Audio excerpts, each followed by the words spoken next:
And, he was doing okay for a little while. And right around the 1.5 mile point, he's huffing and he's just fucking, I could tell he's gassed, he's done. So he tries to stop and walk, and I just run up behind him and right on the back of the neck, like, run, motherfucker, kick him in the ass. He starts running, and I'm fucking right behind him. And as soon as you fucking get close to me, from the back of the head, run, motherfucker.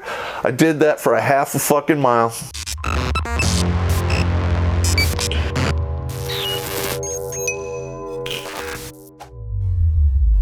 Hello everybody, Terrence Popp here with another episode. Live from the Lair. And you gotta bear with me today. I just got back from the gym. It's one of those rare days I don't have a headache, so I decided to work out. And I am one out of shape motherfucker. What can I say? Anyway, the stories where I'm at now is 414 Civil Affairs. Between the years of 2009 and 2013 when I was there. Now, I believe this particular story had to deal with a young soldier. He was working under another soldier who I went to Iraq with in 2004. Basically, he was a company F425 guy. I was his first sergeant. He went on to do great things. He was working as a heavy wheel mechanic / diesel mechanic for the AMSA shops. And what they do, the AMSA shops, I don't know what the acronym stands for, but they service like all of the rolling stock that the Army uses. So if you have something that goes wrong with your vehicle and it's level 3 and above, or level 2 and above maintenance, you got to fill out a work order and then drop it off at the AMSA shop and they fix it up. Well, Gibson, that's what he was running one of those shops. I believe he was a first sergeant on the military side. And one of his guys that was working underneath him was in one of the local infantry units.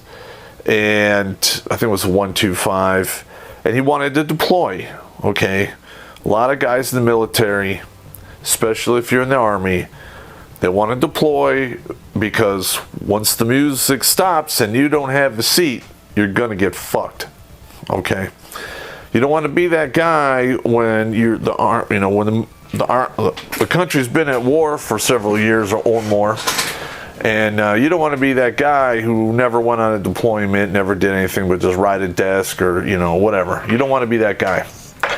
So I fully understand what was going on. So I get a call from Gibson, and he says, "Hey, I'm sending one of my guys to you. He's been dicked around by the Michigan National Guard like 4 fucking times. The guy wants to deploy. They tell him he's going to deploy, and at the last minute they say, no, we don't need you. So I was like, what the fuck? I'm like, okay, all right. Well, I'll bring him over here and I'll interview him. Guy shows up. He passed his height and weight. He's all caught up on all the schools. He's an E4. He's not quite a sergeant yet. He's a little weak on the PT side. A little weak. I mean, not terrible, not unsalvageable, but a little weak. Now, normally, I wouldn't take anyone into the unit who couldn't pass a PT test. But, he was directly referred from Jibby, so... he's a 425 guy. He said, hey, he's a good guy.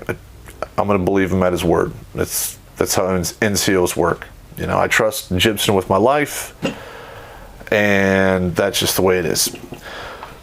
So the guy shows up, and we put him on the roster to deploy and to Iraq. I think it's leaving from that time. It's like 5-6 months away. And he's on the list, but he's not passing his PT test, and he's not failing by much, like 11 points, 15 points, which is nothing. And it got to the point where he needed to pass a PT test, or they were going to pull him off the deployment list, plain and simple. There was other people chomping at the bit who wanted to go, who fucking passed everything, and, I really I can't go against what the upper command wants. So he had to pass his PT test. And I had got his push-ups and sit-ups. They were just fine. His problem that he was having was the run.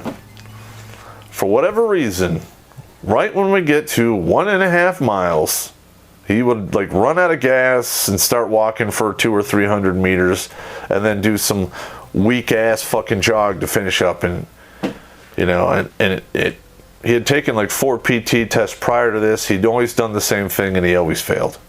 And I told him, I said, look, bro, you can't fucking stop. All right. If you're fucking tired, I don't fucking care.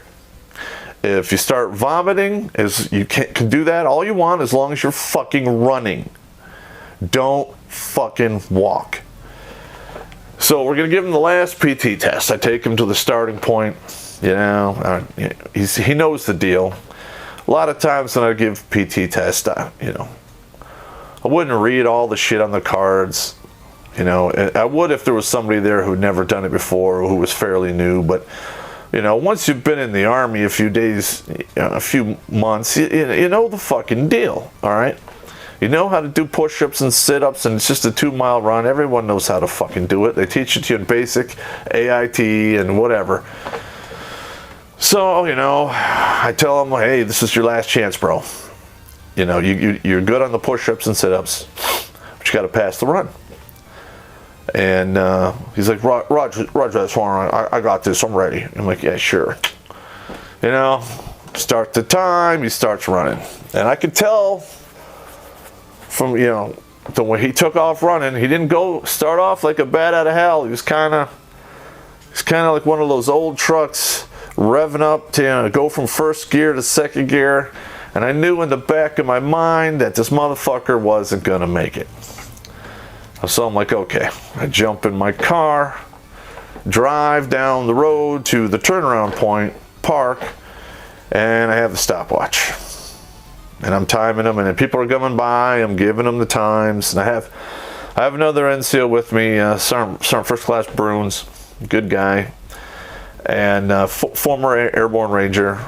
I always like working with rangers. You don't have to fucking watch over them, and they do what they say they're gonna fucking do. So he was good to go. So the soldier, you know, he's running, and he's just he's fucking, I'm like, God damn, I'm looking at the time, I'm like, you're not gonna fucking make it. You know, and he hits the turnaround point, he starts going, and I'm like, God damn it. You know, I hand the timer over to Bruins, say, hey, drive my car back for the finish line. I'm gonna run back with this fucking douche and make sure he passes the fucking run. He's like, Roger that, Sergeant. Jump out of the car, and I start running behind this soldier. You know, I'm pacing him. I'm like, you need to fucking stay in front of me. You pick it up, you know. And you know, he was doing okay for a little while. And right around the 1.5 mile point, you know, he's huffing and he's just fucking I could tell he's gassed. He's done. So he tries to stop and walk, and I just run up behind him and right on the back of the neck, like, run, motherfucker! Kick him in the ass. He starts running, and I'm fucking right behind him. And as soon as you fucking get close to me, from the back of the head, run, motherfucker! I did that for a 1/2 fucking mile. I had that motherfucker running his balls off, and guess what? He passed, and he had 40 seconds to spare. Winning. So he got to go to Iraq and get his fucking dick wet over there, or whatever he wanted to do, get a deployment under his belt. I got him reclassed as civil affairs, and I hooked his shit right up. And that was one of the good stories. Now let's go back to Sergeant First Class Bruins.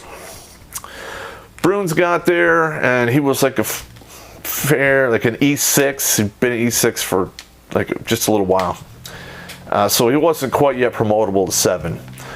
About a year later, he was on, you know, there was the E7 promotion board.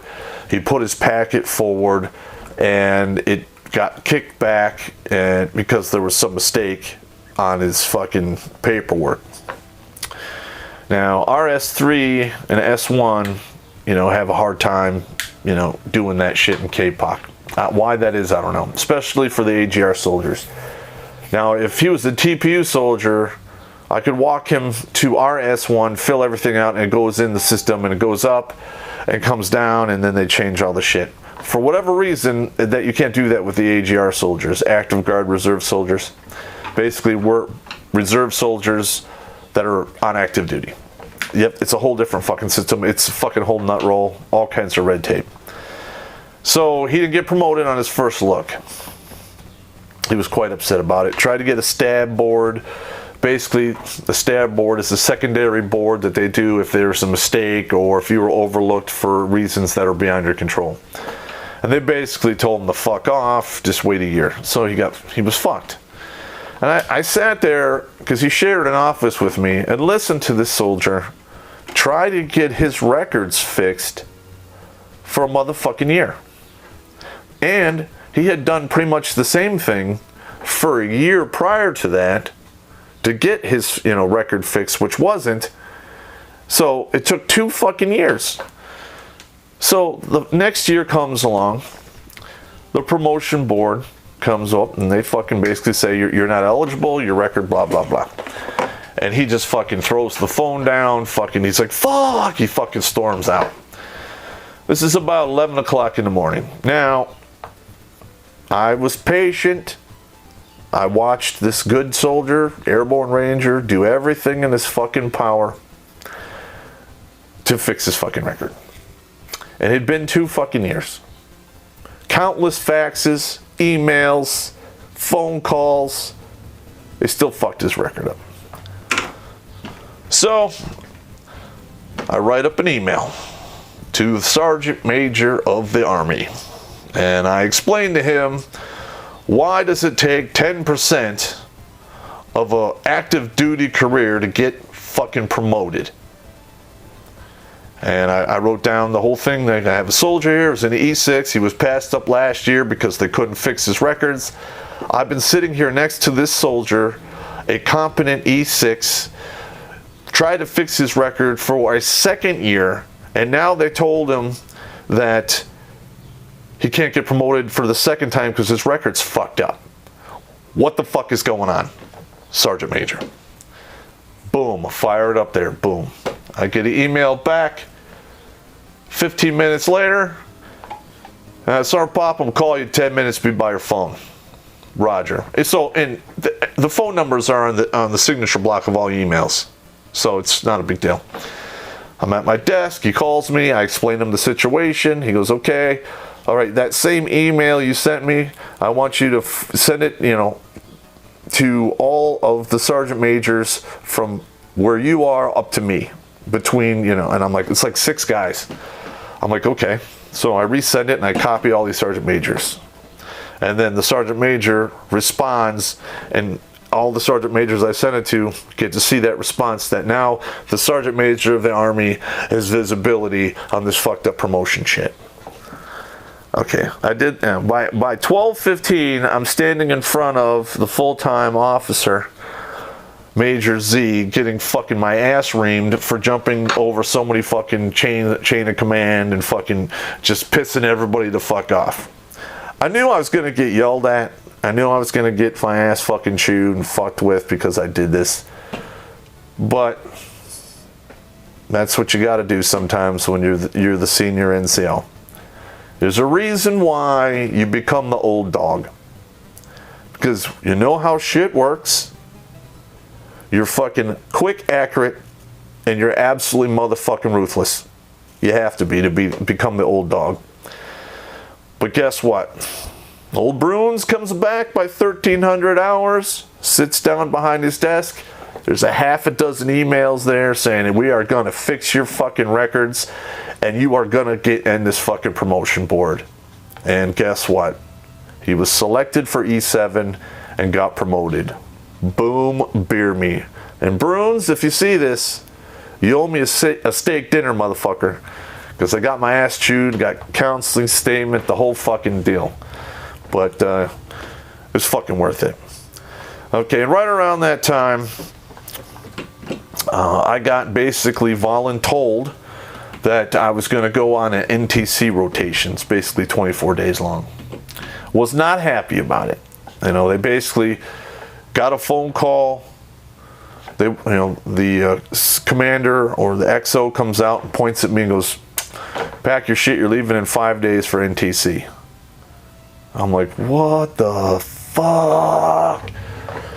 All right. So I got me and like 8 other guys that have to go to NTC, the whole civil affairs team. It was a civil affairs team plus. So I had to fucking get everyone's fucking shit squared away in 5 days. It was like 5 working days or like a week. Had to coordinate with the airport, all of the weapon memorandums to get that shit done. Fucking God, it was a whole fucking nut roll. But I put it together. Not a big deal. We all fucking came to the reserve center and convoyed down to the airport. We took a duffel bag, a rucksack, and there was 1 weapon case per 2 soldiers, which had the M9s and M16s in. We went to the counter, and they saw we had all our shit. They moved us off to the side, opened up our cases, checked our paperwork, sealed them, banded them, took them in there, and we flew down to NTC. We had to rent a car, which sucked because NTC is really fucking far away. It's like a 3-hour drive from the airport in the middle of the fucking desert. And just for a side note, in the town right outside NTC is where the very first Del Taco was. So I made sure I stopped there a few times to eat because I love that place. I don't know why, but it's fucking good food. I'm not getting paid for that. It's just, that is an honest opinion. So we go down there and we're supporting a Brigade combat team from California. All right, now they are so fucked up. I mean, they're ate up. Sorry, they were a dead spider, man. Ate to the sky. It was unbelievable. And they actually modified all of their weapons so they could never fire above semi-automatic. Okay, which is insane. But hey, that's fine. It's California. It's, my opinion, is run by a bunch of commies, and I don't know why people choose to live there, because the taxes are high and fucking people are shitting in the fucking street, but that's a whole other episode. We get there and we're stuck playing fucking infantry stupid games, which I always, when I was in the 9th Infantry Division, it drove me crazy. And I referred to the stupid games that happen in combat arms as gay-nastics. Because they'll tell you something and then 15 minutes later they tell it again, but they change it. Then they come back a half hour later and yell at you because you did what they told them, but it was fucking wrong because it changed to fucking again. What the fuck? All right, and one of the fucking stupid games that the Sergeant Major was playing is we had to go everywhere wearing the fucking full battle rattle, helmet, armored vest, fucking LBE, the whole fucking deal. So I had to basically, sneak out before we actually went and did the field problem. Went to the PX and bought an old pistol belt and 4 canteens. And I built my old Franken belt. And before I'd wear that goddamn armor, I'd put on the Franken belt and then put the armor on, and it rested on the ammo or canteen pouches I had. And that had to happen because if I wear the armor within 3 days, my back is so fucked up I can't even bend over. I mean that shit is fucking crazy heavy and stupid. And I had to fucking basically get fucked with by this. There's 2 sergeant majors there. I don't know why they had 2. One was a command sergeant major. The other one didn't have his wreath. And they're always fucking with me on the 670-1, and the old canteens aren't authorized, and la la la. And luckily, I was triple tabbed. I had the Special Forces tab, Ranger tab, Airborne tab, the CIB, Jump Star, with a combat jump. And basically, I was just like, Sergeant Major, it's not my first rodeo. I need to drink a lot of water. These are canteens. You know, I had a heat casualty in the past, and I don't want to repeat that. So either I have the water or I'm gone. You know, I'm gonna excuse myself from this field problem. He's like, well, you can't fucking excuse yourself from a field problem. I'm like, Sergeant Major, I'm a Green Beret. I can do pretty much whatever the fuck I want, whenever the fuck I want to do it. And there's nothing you can do about it. So either I wear the canteens or I'm gone. So they're basically like, fuck, okay, if you have a medical thing and you need the water, you know, that's fine. Which is true. I knew it was going to get fucking, you know, stupid ass hot. And which it did. As soon as we started the field problem, it went from being 70 during the day to 110 fucking degrees. And that whole brigade combat team was out there doing their deal, a full battle rattle out there in the NTC desert. And I believe they had 4 people fucking die. 2 heart attacks, and I think one was a stroke, and the other one was heat stroke. All of them were aggravated by the fucking wearing the full battle rattle and the fucking heat. Because nobody was acclimatized, because it went, in one day, it went from 70 degrees to 120. That fucking sucked. Sucked bad. Okay, and then we had another guy,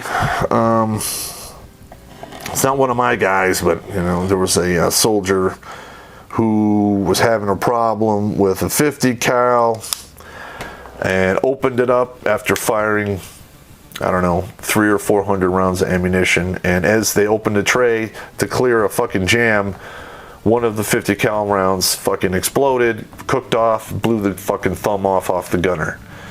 So they stopped training, we had the safety briefing, and then blah, blah, blah. Now, in real world, there's no fucking stopping.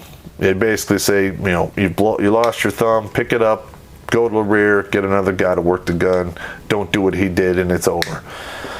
But, nope, we had to play the stupid games, because I was attached to the fucking brigade combat team, fucking dumbasses. Now, during the heat of the whole fucking deal, you know, I was working with a major in the civil affairs department for the brigade combat team. We had to deal with all the non-government organizations. We call them NGOs. You know, there's all kinds of fucking logistical fucking problems we had to deal with. So basically, you know, I and this major and a couple other senior NCOs would sit down with PSYOPs, and we'd figure out a plan on how to keep fucking people off the roads and funnel them to routes where they could actually, you know, get out of the way of the fighting when the fighting finally started. And that was a huge nut roll, but we got it done. But, you know, when we got to the actual force on force and shit was going fucking south, I remember I'm standing there out there in the civil affairs fucking area, because they actually keep that separate from the brigade combat team, because the non-government organizations are supposed to come to you first before fucking around inside the perimeter. So, and another weird thing is the brigade combat team has 2 full bird colonels in it. That's fucking crazy, but whatever. I'm standing there, and this full bird comes out, and he's fucking yelling at me, I fucking told you, I want this, I want fucking that. And I'm looking at him, and I'm like, sir, I'm not the guy you yell at. You yell at that guy over there. He looks at me and goes, oh, okay. And he runs over and he yells at the major. And the major comes over, and the major was a total professional. Great guy. You know, the only thing, I wish I could remember his name, but his glasses were so fucking thick. They were like an inch fucking thick. It was hilarious. And I went, fuck, dude. He just walked up like, okay, well, Colonel's upset because, you know, fucking shit's not going the way he wanted. We have to make an adjustment. We'd sit down and replan some stuff and make it work out. Got yelled at by the fucking, oh man, we did the PSYOP thing. All right, now, we would get these NGOs, you know, and of course they're all role players. You know, they're not real non-government organizations, but they are role players for, like, you know, WHO and a lot of these other bleeding heart fucking leftists, you know, crybaby aid fucking organizations that want to save the world. And they'd come up and make all these crazy demands, and they want to take our fucking water and our fucking food, and they want all this fucking horse shit. And I would just say, no, we're not giving you our fucking water. We're not giving you our fucking food. Our soldiers need that shit. But we're going to put you in contact with some people who can help meet your needs. So basically, I was talking to one guy over there and making a drug deal with him. So he would give this NGO fucking food, water, or whatever. And then I'd go over here and make a drug deal with that NGO. And it was all kinds of shit, you know, shifty shit going on. But that's the way it works when you work with civilians. Okay, they're not military. They don't follow operation orders. They don't have flow charts or lists. They just do their fucking deal. But when it was all over, it was a successful mission. Everyone patted each other on the back like they usually do. But in the after action review, the civil affairs team got a huge, glowing fucking recommendation for all of the crazy fucking drug dealing we did, which actually worked out in the favor of the fucking brigade. So, fuck them. Anyway, dudes, it's 25 fucking minutes. I went over a little bit, but hey, what are you gonna do? That's the fucking Army. I'll talk to you later.